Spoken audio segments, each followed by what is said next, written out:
Hello, everybody. Here again to review another book. This one is by Thomas Mann called Dr. Faustus. And it came out, I believe, in 1947, and it is by the great author, Thomas Mann, German author. He was born in 1877 to 1955, so he got to witness a whole lot, historically wise. He was born in a very kind of formative time for Germany, and through both wars. And yeah, and this book is kind of a product of that, like of him, his meditations on kind of the Third Reich and all that, and in particular in Germany and Hitler's ascent to power and usurping all all the power you can get. And basically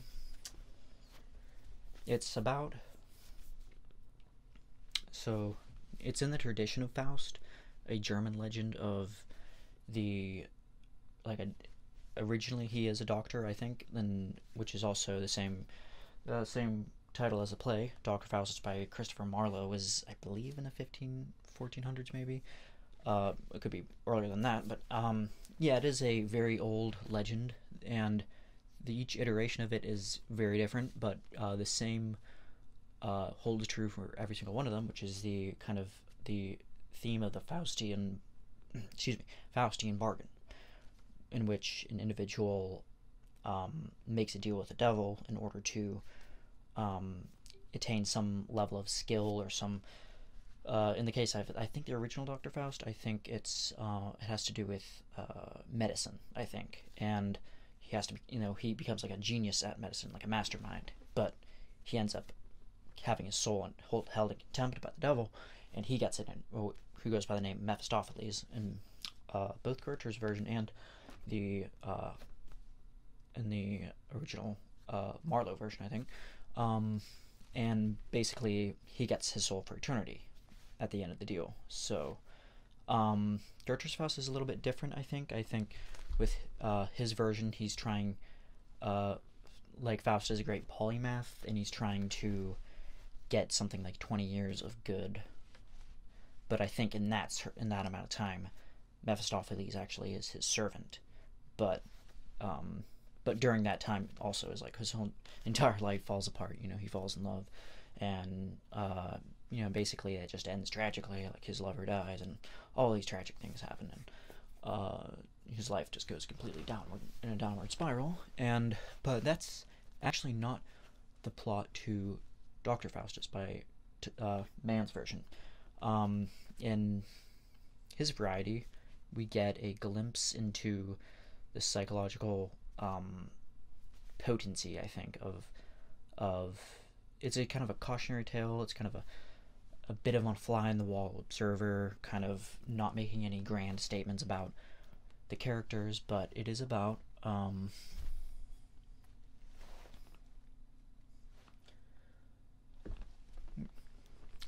other books by Mann. Thomas Mann is also known for writing The Magic Mountain, which I'd like to review on here in a little bit. I'm not sure on the release of that, but it's oddly enough, I actually realized there were some. It's the movie Cure for Wellness is actually based off of that, and I came to my attention, and I was actually watching the movie. I didn't know that, and I was like, hey, this is like pretty close to.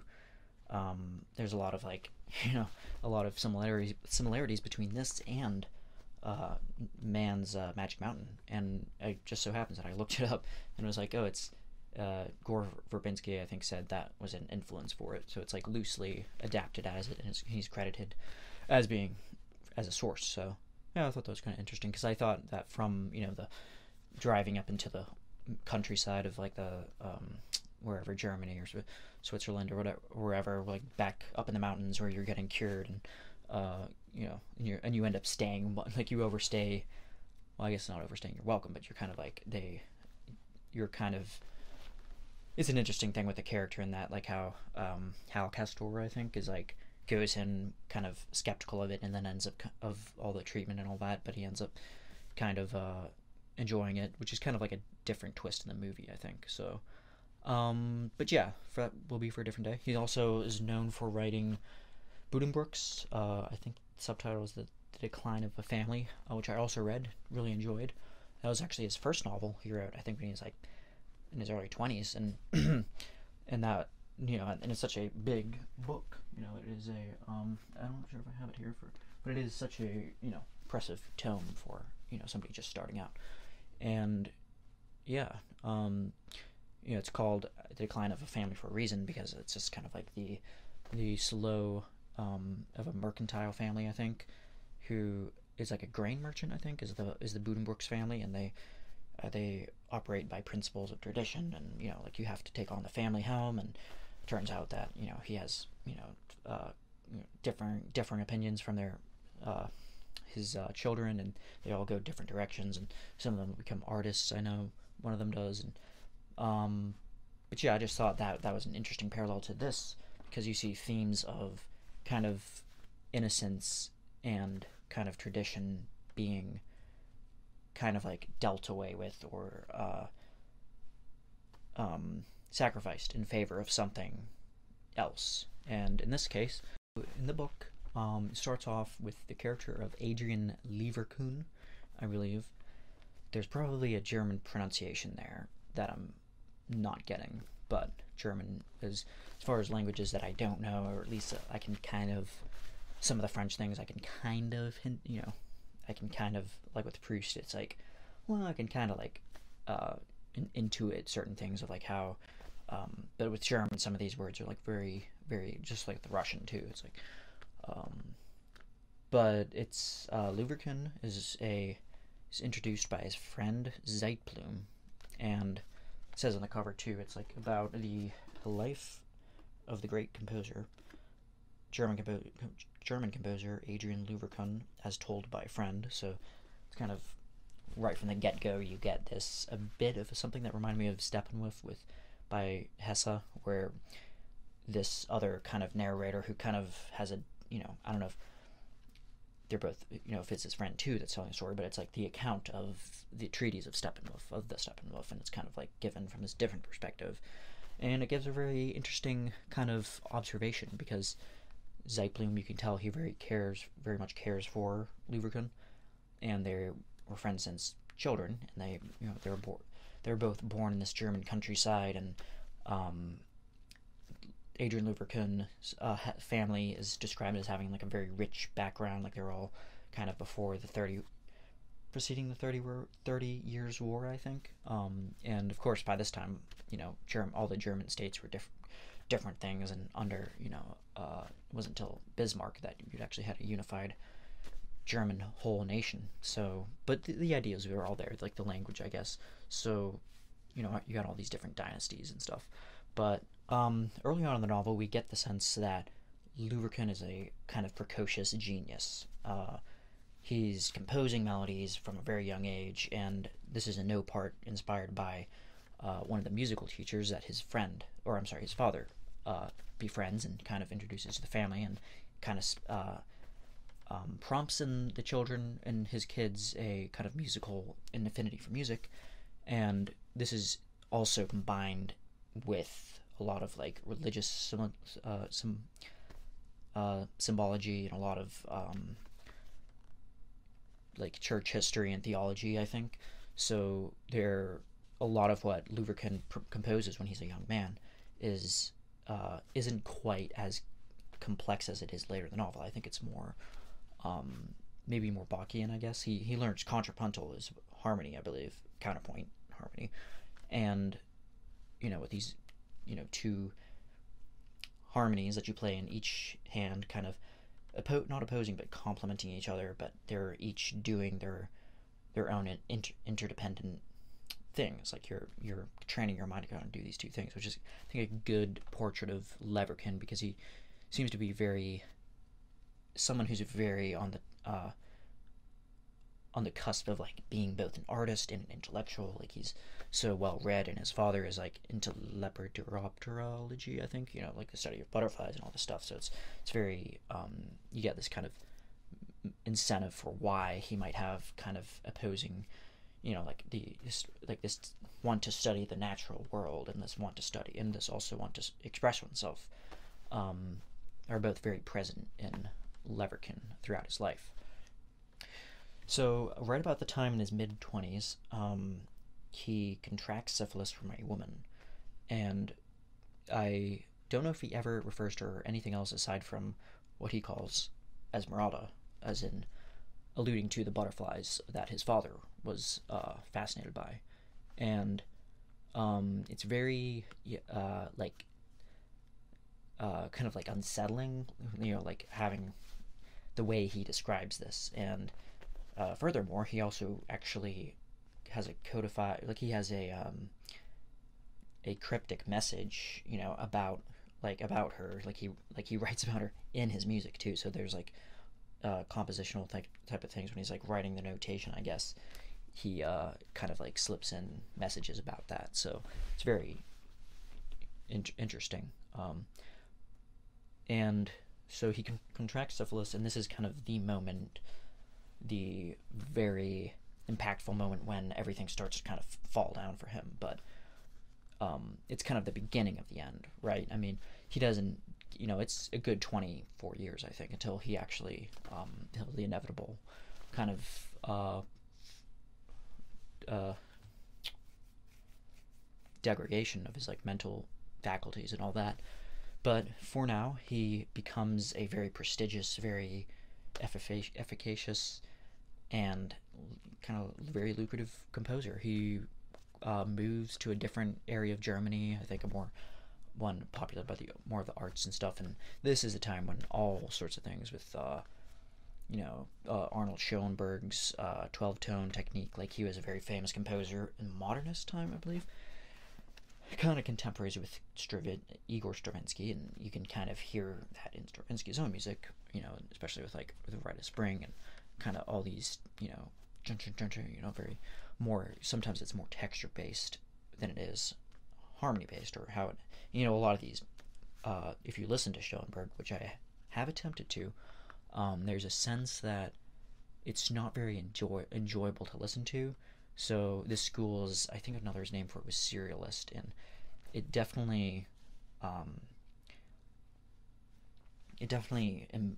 was trying more so to implement like an algorithm rather than any sense of like beauty for beauty's sake, which is why I think this is a contrast with the Romantics, because the Romantics were all about beauty and individual expression and subjectivity over logic or over, whereas with the modernists, I believe it was more so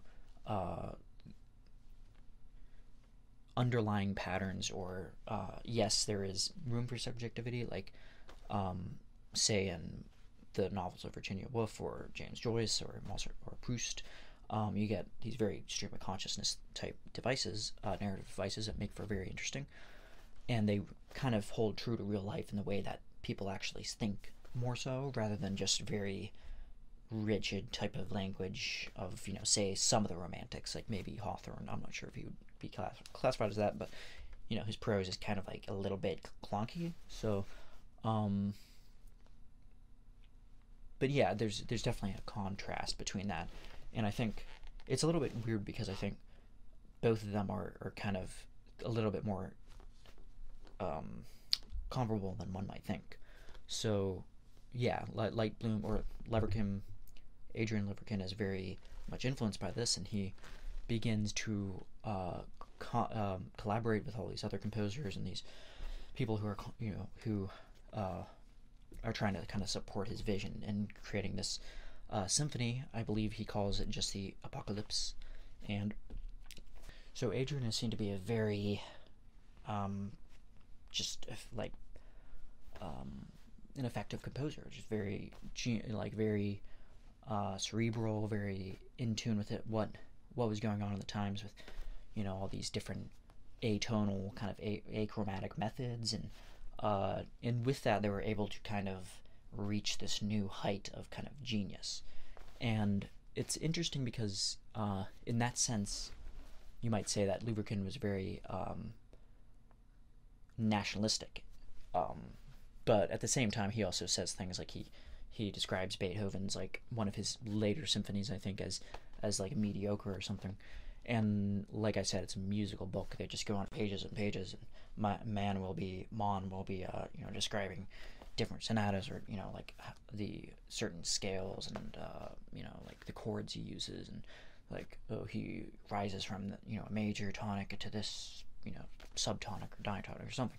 And it's just very, for people who don't know even like the beginning, or even the it's pretty tough for even people who might know some more into music theory, like who might have taken courses or went to school for it.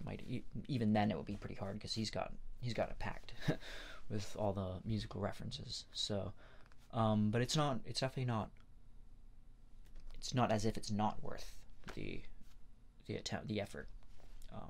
So yeah, back to the plot is, and it's kind of hard not to idolize the German geniuses that came out of Germany, with the Teutonic, type of roots, because there's so much artistic output. I mean, you think about it: Beethoven, Bach, Mozart, Handel, I think, Haydn, I believe, and there's just so many, and it's just like, it's hard not to kind of venerate them, and say like, hey, these are very, and then not to mention the amount of like literature and poetry, and like Goethe and Schiller, like Hölderlin, who has a similar descent into madness, or Rilke, and yeah, it's hard not to want to kind of be like, yeah, go Germany for that. But in a sense, what Mann is trying to display here is that the theme of something falling apart, like there's a breakdown of values, there's a breakdown of, in favor of the culture, in favor of the perfect kind of high art, Wagnerian type of Übermensch, that maybe Nietzsche would have, at one point in his life, might have, I know he denounced Wagner later on for being more of a fundamentalist, having Christian, very, if not folky type of Christian type of things, and in different things, like not Tristan, but Wagner for his kind of dogma, but that brings me to my next point, is that this novel is actually crafted partially inspired by the life of Nietzsche, which you can actually see a lot of parallels with, because you see the same deal with syphilis, the fact that as soon as Nietzsche went mad, it's said that in 1889, I believe, in the city of Turin, Italy, running around, I believe he was trying to stop a horse from being beaten, which I've always found interesting, that there were, somebody else might have pointed this out too, that there's actually some eerie similarities to that in Crime and Punishment, Dostoevsky's picture of Raskolnikov, and one of his dreams is that Raskolnikov has after the murder, and it's basically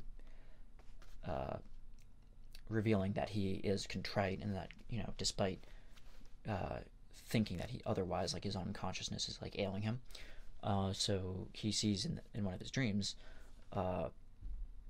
a horse being beaten, and then he cries out for them to stop beating the horse and to show mercy, and that's like exactly what Nietzsche did. So I always thought that was very weird. So like I said, there's a lot of similarities with Nietzsche and Liverkin. They both contracted syphilis, and then 10 years after that moment, that defining moment of when the mania sets in, that's when they finally pass away. So they like the onset of syphilis, I'm not sure the medical diagnosis on that, but there's definitely it's definitely very like a cruel type of thing to have, because in I guess in a uniquely modern sense, it's reliving the Goethe, or Faust legend in general, but it's from kind of more of a modern point of view, and it's very comparative to Nazi Germany, and how they kind of sold out, kind of sold their souls in a sense in order to achieve power, in order to have this perfect, Volk, I think it was called, German state, and to be like anything for Germany. It's like any, and this is why Mann famously denounced Germany. He denounced Hitler, and I think by the time in like 1930, I think he completely distanced himself from Nazism and Third Reich and Hitler's rise to power, and he actually moved to California in the good old USA. So that tells you something. If he well, I guess it was like in the 40s, I guess, so I don't, probably California wasn't the kind of city of vice, just kidding. I mean, I haven't been there, so who am I to know? But I mean, he went to California and lived there to kind of just escape the madness. I mean, that's what was going on. And also, I mean, it was literally his neck was on the line. I mean, his books were samizdat, like they were very denounced, they were like burned, they were like same thing with Hesse, like they both suffered from persecution, in a sense, literary persecution. Like if they couldn't publish a book, it was like similar to what Solzhenitsyn had to do. I mean, he had to wait till the thaw of Khrushchev until he could actually publish any of the Gulag archipelagos, so which I'd like to do sometime. But I'm getting distracted here. Back to the plot. So what happens? It's pretty clear at this point, the syphilis is getting to his head, and I love the theme here, the embellishing of kind of the magic realism of it, kind of, not to the extent that you might see in like Bulgakov or something, but the magic realism in the sense that you can't tell what is exactly imaginary and what is real at the point when is Leverkun's madness and the genius that comes with it, the kind of the trope of the troubled male genius, I guess, is that a product of his mental illness, or is it in a legitimate, like, devilish type of thing? Like, is it actually he made a deal with the devil and his soul's on the line? And I love how Mann doesn't strictly tell you. He leaves it up to you to kind of make that assumption. And yeah, because I like that there's no dogmatic, I've made up my mind and this is what's happening. It's he's influenced by devils, and in a sense I like that, because it's a little bit like Dostoevsky's demons, when in The Possessed, that he actually referred to as all these demons of nihilism and anarchy in Russia in the mid to late 1800s, like, were all kind of the isms that came from European, and they were all very much influenced by these kind of like very heady regaling type of views of life, and if it takes a murder to get there, again, a very similar thing. It's like, is Adrian, although everything seems to be a very psychological thing. Like, he's not, he's no Raskolnikov. He hasn't murdered anybody. Just thought I'd put that out there. But he's not, in some way, there's something immoral in what he's doing, because he's, in a sense, he's bargained out his, like, humanity. Like, there's his one, the character of his nephew, I believe, the little boy, I think he calls himself Echo, because he's loved by all, and including Leverkin. And there's a moment when I think that's the only, later on in the book, kind of near the final act, there's this whole scene where he's his sister brings him over, and this is his sister's kid, and he feels very close, and he's never had kids of his own, and he's just like very warm towards the kid. It's like the only person, except maybe Zeitblum, who actually is kind of like loved and adored by Leverkun. And that is like, that moment is like short-lived, though, because I'm pretty sure it's obvious there's spoilers here, but the child dies, and of an illness, I think. And Leverkin is so, at this point, he's so far on in this mania that he believes himself to be responsible for it in some way, like, and it's just like that, like, he feels like such guilt and dread, and the music he's creating is just increasingly atonal and just like indecipherable. Like he puts it out there and like nobody, like zero, like basically nobody understands it, even its closest confidants. And yeah, and I think it ends on a kind of ambivalent note, because I think it ends with Leverkusen, or I'm sorry, Zeitblum, his friend, visiting him, and this is the moment that it's kind of left where he's in a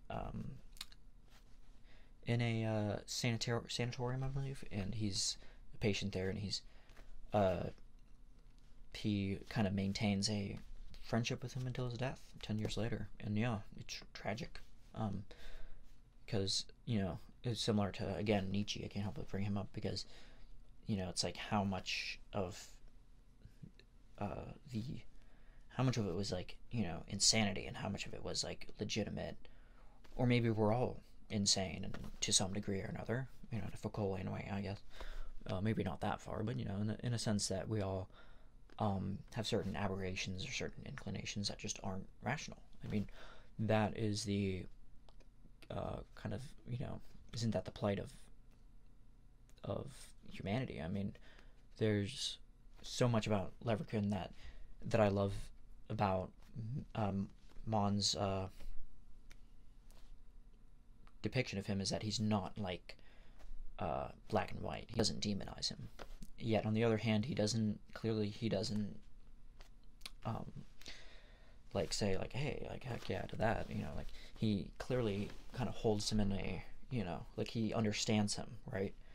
Which is why I can't help but see some parallels to Dostoevsky too, because he never, or Tolstoy, like they never demonized or vilified their characters and said, this is the villain, he's a black and white guy, he has a curly mustache, and he's like a little bridge troll that hides under bridges, and and that's kind of like what you see too much today. You see a kind of evil that's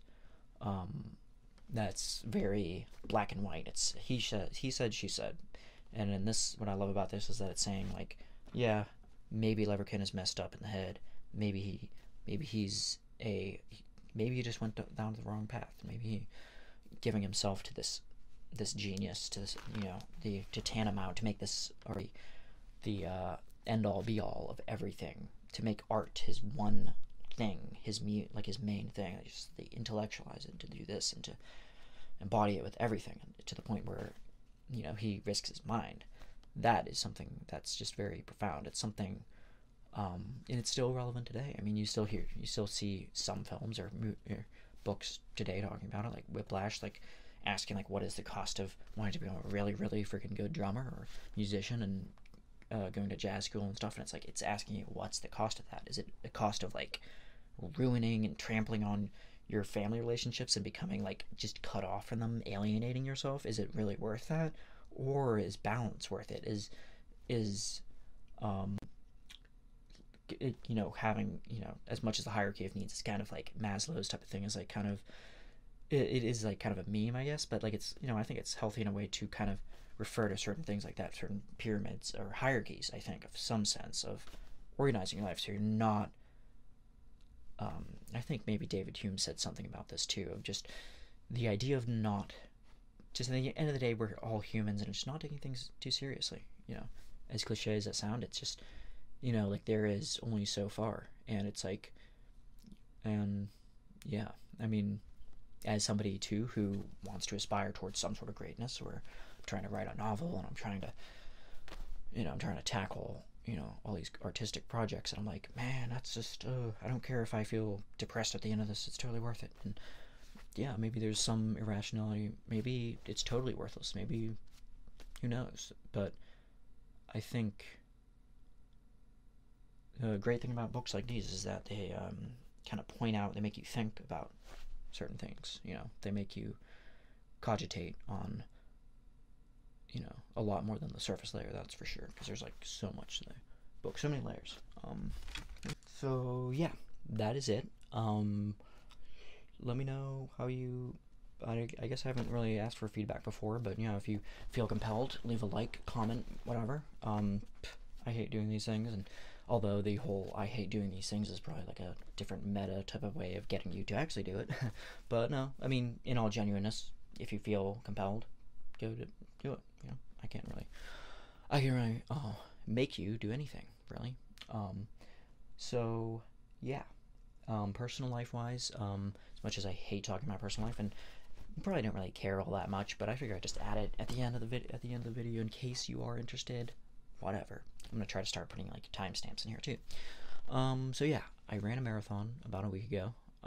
It was grueling, exhausting. And it started raining. Unfortunately, picked the worst day. It's literally started raining the worst possible way ever. And yeah, I ended up going through. I did have to at one point to stop because of the rain, because it was just the downpour, and had to change my clothes and get a dry set of clothes on. But from there, I finished up and throughout the day, and yeah, it was exhausting.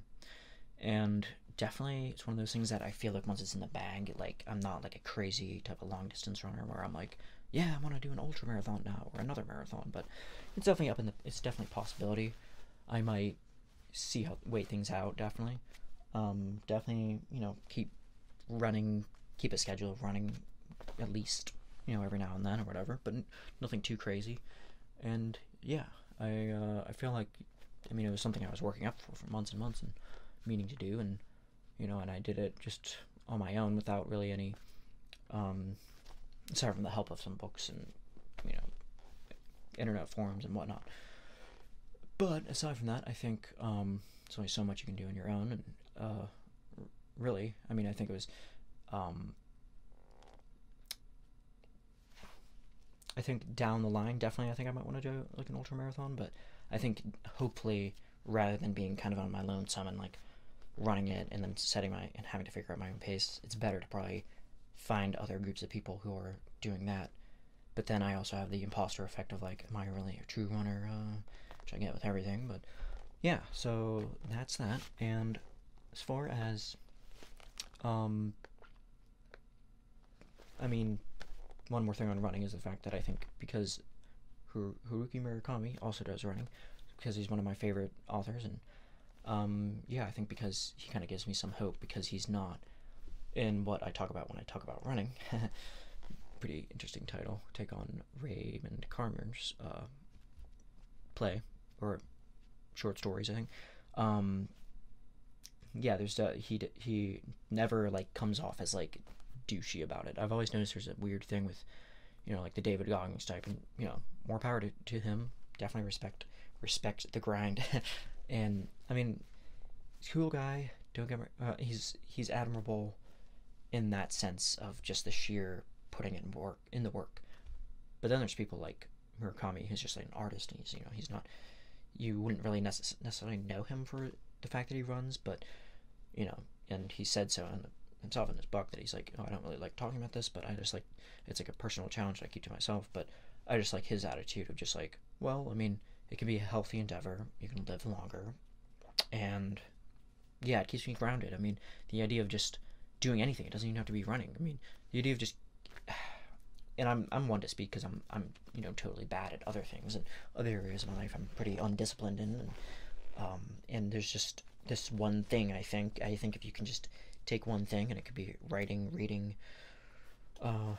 could be swimming, or any athletic type scenario, and just shoot for something. And yeah, there's no one way of going about it, but I think it definitely, there is something that makes you feel something better about myself, like something like, if not knowing that I haven't been able to do something, like I haven't written, I haven't done this, but at least I ran, and at least that's off my book. And in an odd way, and I've heard other people say this too, is that I actually feel galvanized in a sense. Like I feel just better, depending on the run too. If it's long distance and I'm just like, oh gosh, anything over like half marathon, then I'm going to be pretty fatigued. But if it's long, if it's there is definitely a moment when you kind of have that kind of the quintessential runner's high, right? And that's when I kind of feel like the most creative part of me kind of come out, and it kind of makes it forces you to meditate on certain things, like to meditate on pain or to think about things, because you have a lot of time to think. So that's my type of thing. So new things coming up in the future that I have planned tentatively are I do have a video in the works of my top 10 favorite films, and that is going to be that has somehow turned out to be like this very long, like hour and a half long amount of footage. And I don't know how it even took that long, because I could have swore I like kept every like I thought I was being very concise with the top 10. I thought that was like, oh man, I just talk about each one for a few minutes, and that's like 45 minutes, right, or something, or at the most. I mean, it turned out being way longer, so I'm trying to edit that. But in the meantime, hopefully this will be edited. This probably won't be easier because I'm still rambling. But yeah, and eventually down the line too is I'd like to do like all the books I've read from 2021 to 2022, which were 100. Not to brag, because I mean, there's definitely more things I want to go into with that. The fact that it was also like a lockdown and I have more time on my hands, and I was kind of up until then I noticed my reading schedule was actually pretty sporadic, and I'd be reading something between like 20 books to like maybe 50 or 60 at the most or something, and I was trying to figure out like, maybe if I can just read, just make a point of reading every week, just audiobook too, and just trying to like get the most I can out of my time. And like if I'm commuting somewhere, hey, that's 15 minutes or something or other, however amount of time, and that's amount of I'm listening to a book. And if I have an hour or two to spare, that's another amount of time chunk of time I can allocate towards my book. So yeah, again, there are ups and downs which I'd like to talk about, but I'm thinking about doing something where I talk about each book for like a minute, and that would be probably a 2-part video. But yeah, I'll keep you guys posted on that, and that should be everything that I have so far. So yeah, thank you for watching. Bye bye.